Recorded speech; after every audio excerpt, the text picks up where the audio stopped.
Hello, welcome to the first start of our DMU alumni success stories. We're hoping to make more of these and showcase the fantastic talent that has come from DMU and has achieved the first of many. The first of many fantastic work going into industry. So we have here today with us Fazeel Zaffar, working over at Playground Games, recently releasing Forza Horizon 6. So fantastic.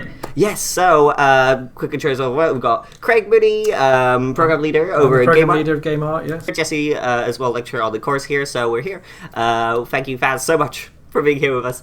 Asking some questions, yeah. Fantastic. Okay, so let's jump straight into the questions. Forza Horizon 6 has already surpassed 1 million players on the leaderboard, as you were talking about. Fantastic scores. How does it feel to have that title, this exciting title, as well, your first game credits? Well, I kind of feel a little lucky about that because just coming out of DMU, I wasn't hoping to. Well, I was obviously hoping to get a job, but I wasn't expecting it to be this early and this full on in the industry. And yeah, I guess I was quite lucky to have be recruited through the degree show. It was a great thing for people, for the industry people to come in and see your work. That's a great networking opportunity. Yeah. You guys had a really lovely display of all the work, and it was the theming as well, I think, was really nice to the stand. Yeah, so. it did stand out, so it did yeah. Role as an environment artist, what would you say is your responsibilities then, maybe like day to day over at Playground?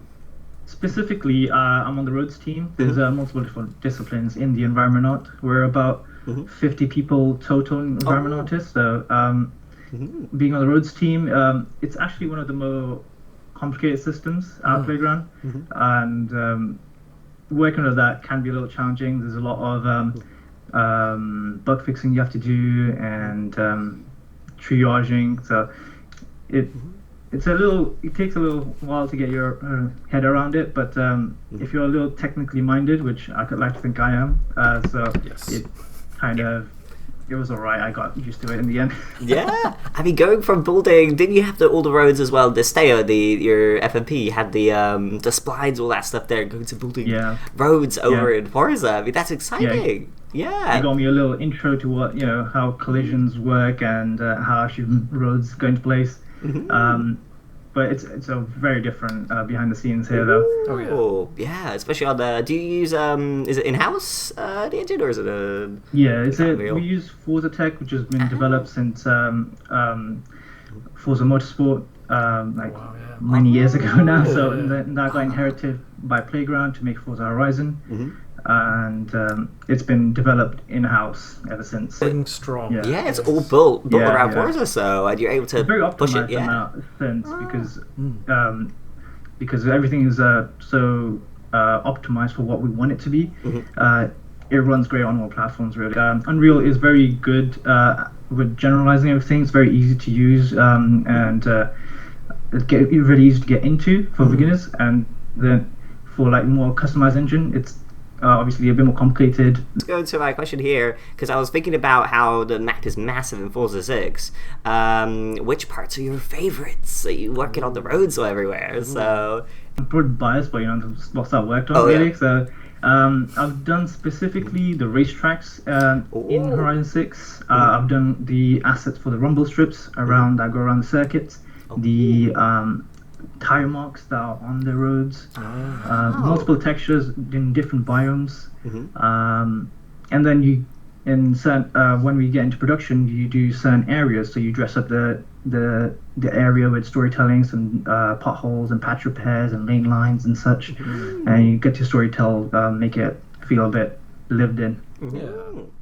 Authentic and plausible. Yeah, that is quite nice, because I mean, you'd think for a lot of racing games, it's just kind of you go on your race, but to actually see more of the world from where the people live and where previous races have taken care of, that's cool to see. You're able to build that up then.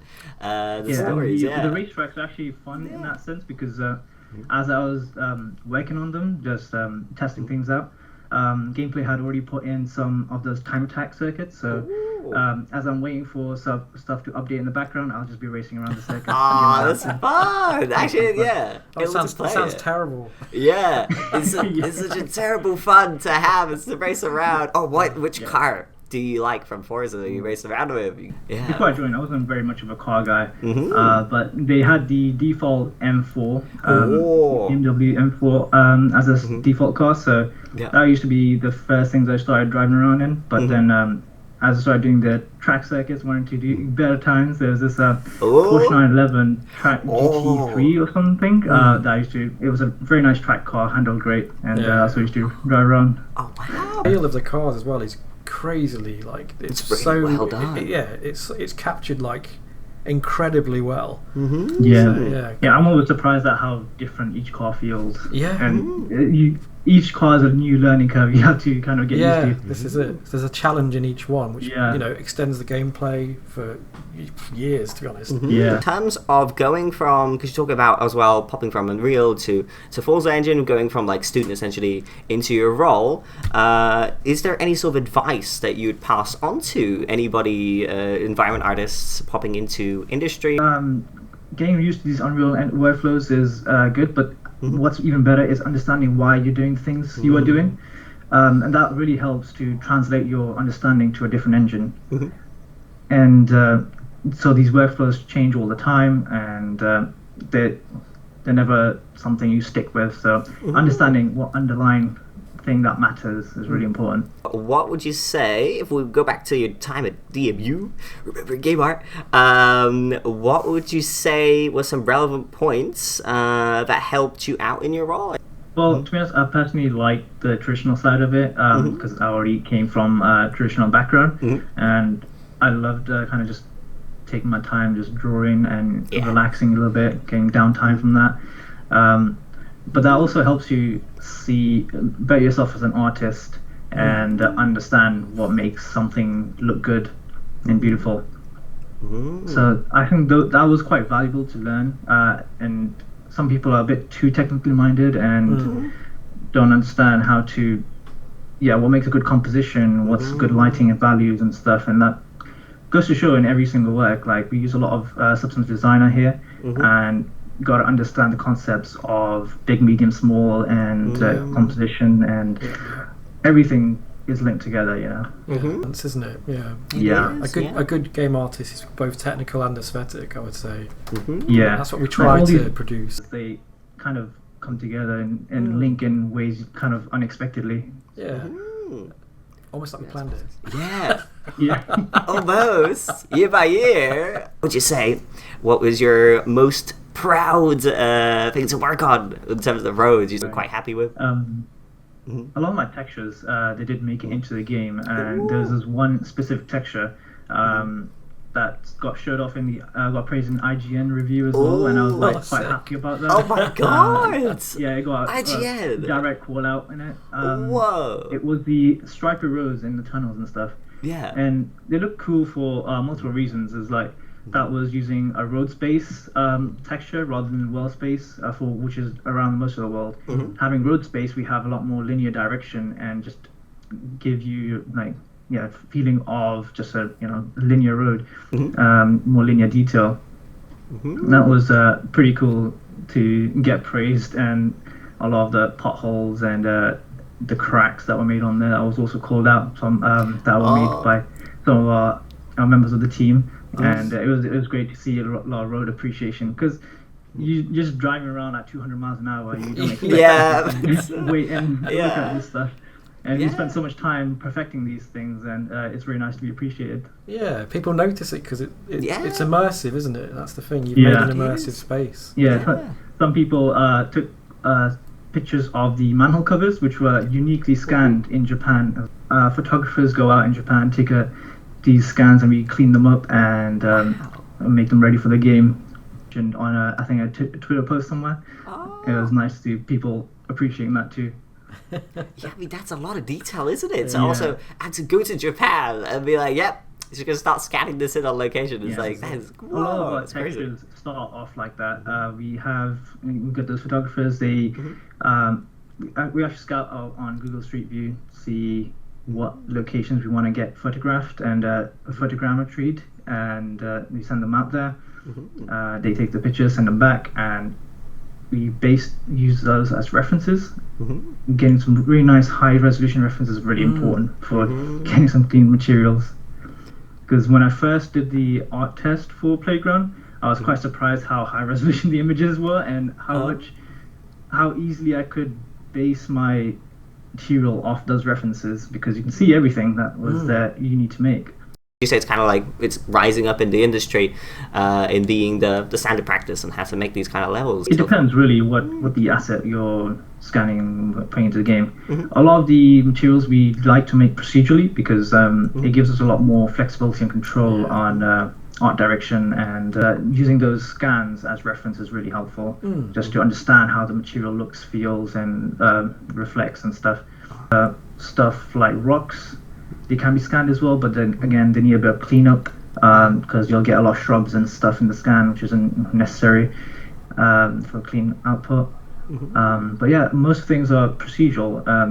Even if we use scans for these manhole covers, I guess they were just a flat mesh, so not a lot of like changes that we needed to do on that, so we can use a scan for that very easily. I mean, yeah, because when you do stop going 200 miles an hour, you do see it, and it is a moment of like, wow, you can take like all the photo mode. I think there's a photo mode. Yeah, it's fantastic to see. Just a lot of people are enjoying that. I'm seeing some of those pictures on there, and sometimes I can't even tell if that's my own game. It's like so lifelike. It's like a shout out to the sound design as well, because when you're in the world with headphones on, you'll be like, and turn the music off, right? You'll hear all these ambient sounds of like birds chirping and wind, leaves rustling and stuff, and just really adds to the vibe. Nice. And the car sounds as well, just kind of top tier. I got to appreciate that a lot more working here. Record someone revving an engine and stuff, driving around. That's what they did. We have these Monday morning meetings where they sometimes show off cool tech or cool work that they've done and added to their game, and we got to see how they record these sounds for the engines, and they'll just be driving around like mics strapped up to these cars. What a job. Oh, that's gonna be fun. Yeah, drifting around recording things. That is cool, but it makes a big difference. All that immersive quality that you want. Giving it a good amount of, I suppose, like quality of either textures or like narrative and stuff like that for your roads. Is there a process that you go through to build something interesting? Or? Yeah, so originally before 6 and 5, all these roads were painted manually almost. Scratch understanding the pipeline of the roads with a new system, but using Houdini and procedural splatting to proceduralize the blending of these textures and materials. So we would use masks and combine them to get like different flows in the road and different cracks and different qualities. Even to like the granular kind of... So if there's a turn coming up, we'll use that as a mask to give it a bit more damage, to be more weathered and stuff. We have area work, which we kind of manually go over those roads, adding certain like changes to those recipes, you could call them, making them more aggressive or making them more clean, and use that storytelling to make them more interesting. It does a really good job in the end. Oh, wow. Nice. I suppose, that is definitely, would you say it's something to, for an environment artist that's like either, graduate or like going up into 4D and stuff like that, would you say Houdini is something they should pick up or look into? Houdini is definitely something like you should look into if you want to do tech art or even a bit more technically minded. I haven't started that yet because it's still daunting how big that software is. It is big. But it is really cool. We also use it for procedural building, so that all of Tokyo City was proceduralized with Houdini as well. Oh, wow. Know how to use these tools. You can tell the tech artist how you would like the tools to work as well. It'd be cool to show. Yeah. It's the nice little frame you just showed us, if you don't mind. Oh, do you want us to have a shot of it? Yeah. Let's see if I can avoid getting your reflection in it. Yeah. It must feel pretty cool to have that kind of thing. Yeah, as well. To be fair, I was gonna do this myself if I didn't have this. Yeah, we're all excited for also what you're gonna be cooking up next now. Like, what's Forza 7?